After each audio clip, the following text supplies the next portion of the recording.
지금부터 2700년 정도 되는 그때입니다. 이제 이스라엘이 북이스라엘과 남북으로 나눠져 있는 그런 상태입니다.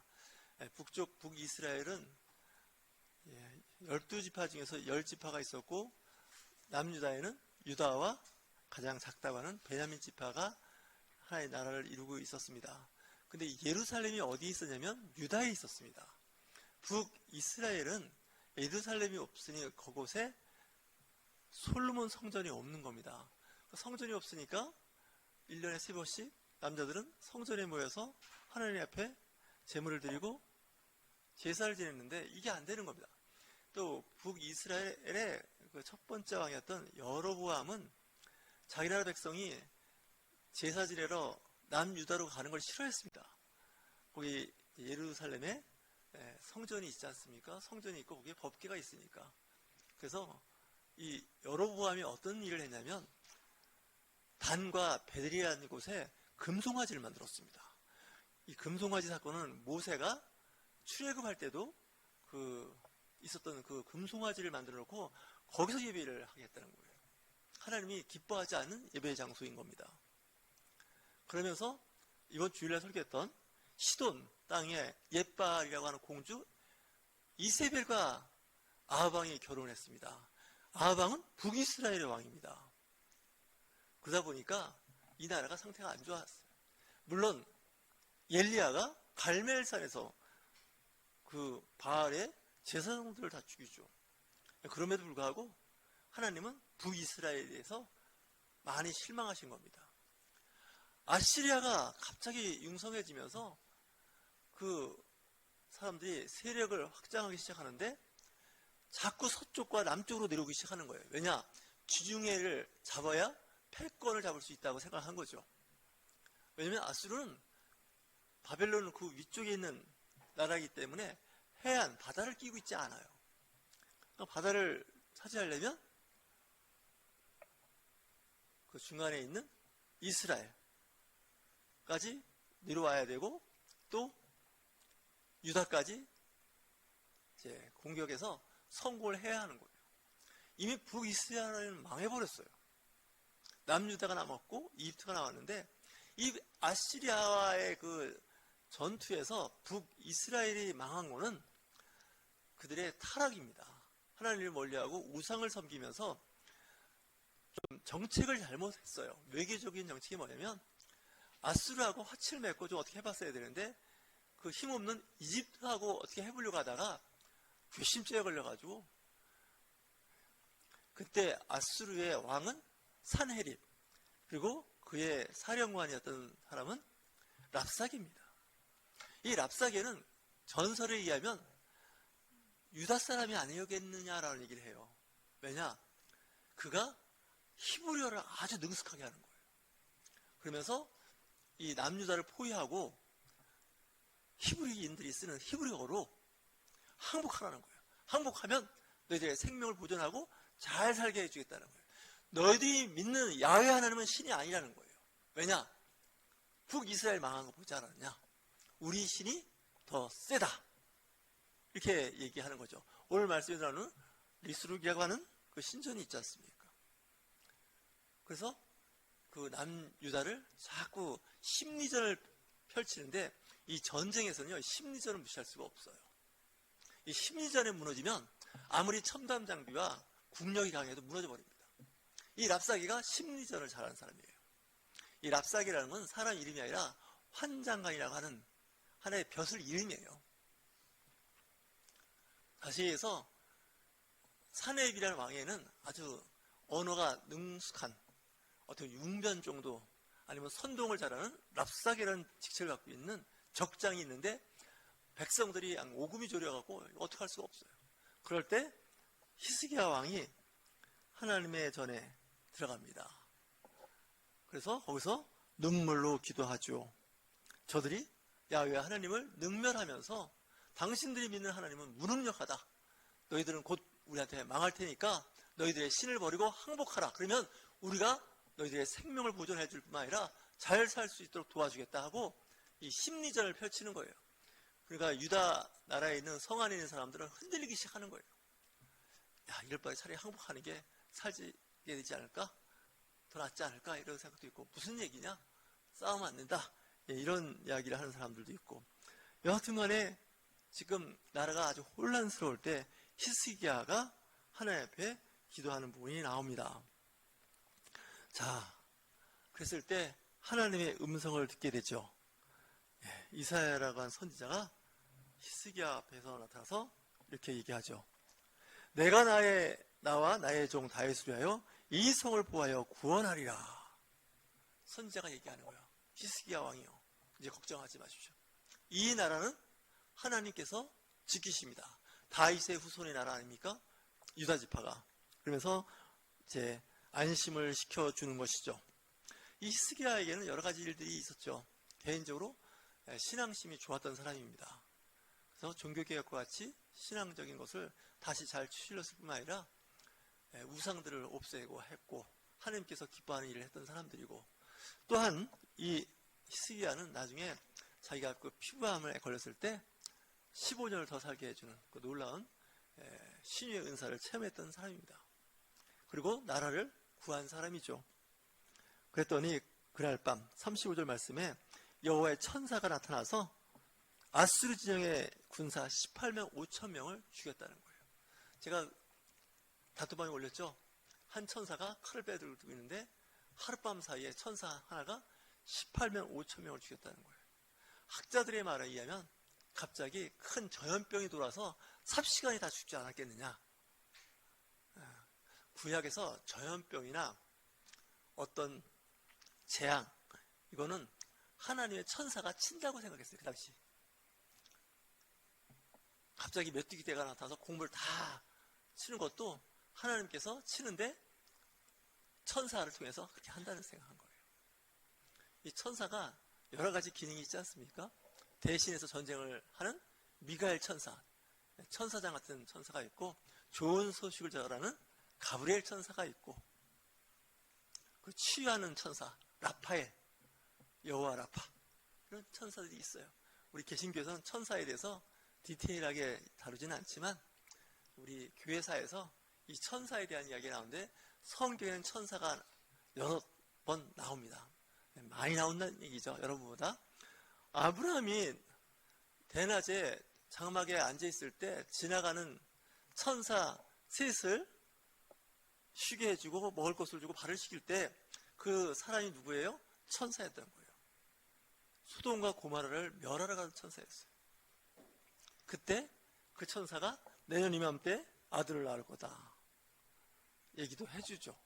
천사는 좋은 소식도 전해주고 소돔과 고모라가 멸망할 텐데 우리가 가서 멸망시킬 거다, 이런 얘기도 하는 하나님의 사자라고 그러죠. 성경의 하나님의 사자는 천사를 뜻합니다. 천사면 날개가 달린 천사라고 생각하는데 뭐 그럴 수도 있어요. 하지만 일반 사람일 수도 있어요. 지나간 사람이에요. 근데 하나님의 영이 역사하는 하나님의 일을 맡은 천사일 수가 있어요. 예수님도 마찬가지죠. 부활하신 후에 사람의 모습으로 나타나는데 제자들도 못 알아보게 된 상태에서 같이 길을 가지 않습니까? 그러니까 하나님의 영, 우리의 눈과 귀를 열어주지 않으면 알 수가 없어요. 사람인 줄 알았더니 우리가 천사를 만난 거예요. 이와 같이 저와 여러분 하나님의 영이 충만하여서 세상을 바라볼 수 있는 영안이 띄어지시길 주의 이름으로 축원합니다. 영적인 눈이 띄어져야 분별력이 있다는 거 아니겠습니까? 영적인 귀가 열려야 하나님의 말씀을 들을 수 있습니다. 요즘 한국 교회를 이렇게 교회를 보면 이 정치, 경제, 사회, 문화, 교육, 국방에 이르기까지 좀 표현이 좀 저속하지만 이 선동당하는 크리스찬들이 의외로 많아요. 정치권에서도 보면. 왜 선동을 당하느냐? 영분별이 없어서 그런 거예요.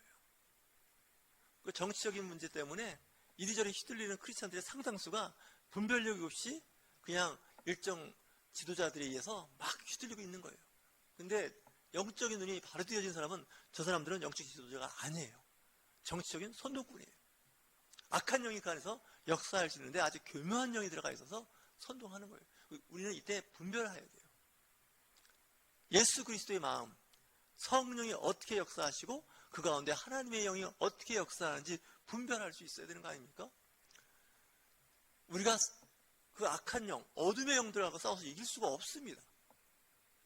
지금 18만 5천 명이 이스라엘 군대, 남유다의 군대 가서 싸워서 18만 5천 명이 하룻밤 사이에 죽은 게 아니에요. 그냥 하루아침에 다 무너져 버린 거예요, 적군이. 이게 하나님의 놀라우신 역사 아닙니까? 35절, 이 밤에 여호와의 사자가 나타나서 아수르 진영에 군사 18만 5천 명을 쳤다는 거예요. 알 수는 없어요. 어떻게 쳤는지 알 수 없어요. 다만 성경은 영적인 책이기 때문에 영적인 눈으로 보니까 하룻밤 사이에 적이 다 죽어버린 거예요. 서로 막 찌르고 서로 막 죽였는지도 몰라요. 밤에 적과 아군에 대한 변별력이 없어갖고 그랬는지도 몰라요. 어쨌든 그 배경에는 천사가 움직였다는 거예요. 그 천사는 뭐예요? 하나님의 영을 움직이는 천사예요. 제가 하는 말이 있지 않습니까? 여러분들이 기도하면 천사들이 날개를 펴고 활동을 한다는 거예요. 기도하는 가만히 있으면 천사가 가만히 있다는 거예요. 여러분 기도 많이 하셔야 돼요. 거룩한 영, 성령이 역사할 수 있도록. 기도하는 사람은 한 나라의 군대가, 한 나라의 왕이 감당이 안 되는 거예요. 왜? 기도하니까. 기도하면 하늘의 천사를 움직일 수 있는 거예요. 군단위에 되는 셀 수 없는 수많은 천사들이 활동을 하면 되는 거예요. 사람이 할 수 있는 것도 있지만 사람이 할 수 없는, 지금 오늘 상황은 사람이 할 수가 없어요. 이 아수르 군대는 얼마나 잔인하고 잔혹하고 강했는지 아수르를 견뎌내는 나라가 없었어요. 다 망했어요. 이 남유다만 망하면 이제 뭐 끝나는 거였어요. 그랬는데 하루에 천사가 히스기야 왕과 유다를 보호하니까 적군이 하룻밤 사이에 그냥 다 퇴각할 수밖에 없는. 그래서 이 사렙이라는 아수르 왕이 나중에 두 아들한테 살해당합니다. 그리고 그 아들 중에 하나가 왕이 되는 일을, 그러니까 나라가 망해버렸어요. 하나님의 나라를 치니까 어떻게 돼요? 나라가 망해버리는 거예요. 하나님께서 아브라함에게 하신 말씀이 있죠? 내가 너를 볼 때 너를 축복하는 자를 내가 축복하고 너를 저주하는 자를 저주하겠다는 거예요. 다시해서 남유다 히스기야가 있는 왕이 있는 그 나라를 이 랍사게가 막 욕을 하는 거예요. 하나님 무능한 거 아니냐, 하나님 있으면 데리고 와봐라, 막 이렇게 하니까 하나님께서 그 말씀, 그 이야기를 듣는 거예요. 그래서 하나님의 위대하심을 보여주고 바로 아수르가 망하는 거예요. 왕이 죽고 그 나라 군대 18만 5천 명. 지금도 18만 5천 명 군대가 큽니다.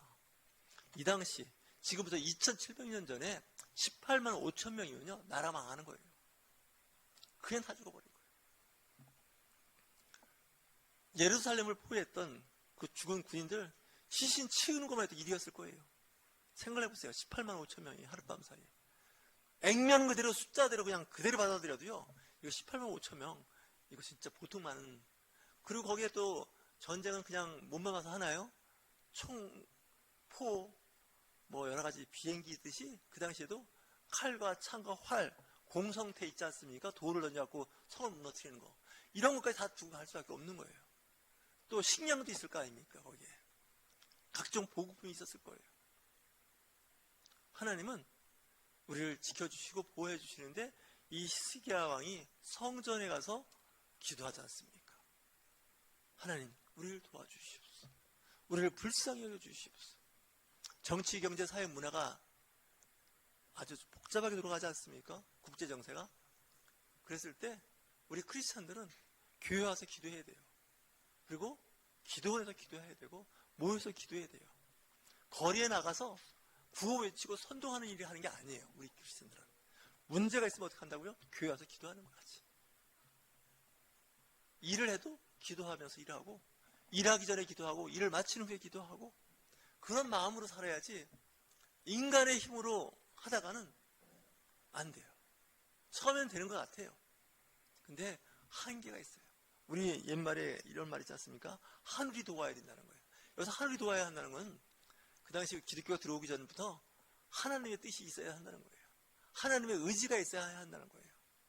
하나님의 그 선하신 뜻이 있어야 우리가 살 수가 있는 거예요.